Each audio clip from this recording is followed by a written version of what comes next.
ស្វាគមន៍មកកាន់ការឲ្យតម្រុយឆ្នោតយួនលេខល្អច្បាស់របស់ Channel តម្រុយឆ្នោតយួនថ្ងៃនេះ Admin មានលេខល្អៗសម្រាប់ចែកជូនដល់ពុកម៉ែបងប្អូនយកទៅផ្សងសំណាងសម្រាប់ឆ្នោតយួនថ្ងៃទី02 ខែមិថុនាឆ្នាំ2026មុននឹងឈានដល់ការឲ្យតម្រុយឆ្នោតខ្ញុំបាទសូមចិត្តពុកម៉ែបងប្អូនមេត្តាជួយ Like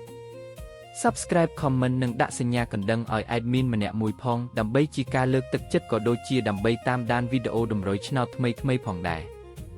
ឥឡូវកុំឲ្យខាតពេលយូរតោះយើងទៅតាមដានតម្រុយឆ្នោតយួនទាំងអស់គ្នាចំពោះឆ្នោតពីរលេខគឺមានលេខ19 29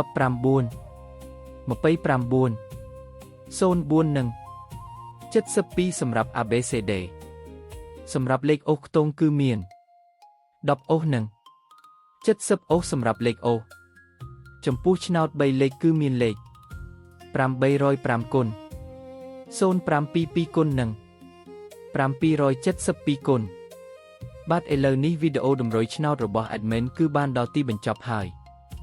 ខ្ញុំបាទសូមជូនពរពុកម៉ែបងប្អូនដែលបានយកតម្រុយឆ្នោត Admin យកទៅផ្សងសំណាងជូនពរឲ្យហេងៗគ្រប់គ្នាចាក់ត្រូវគ្រប់គ្នាជម្រាបលាជួបគ្នាថ្ងៃស្អែកបន្តទៀត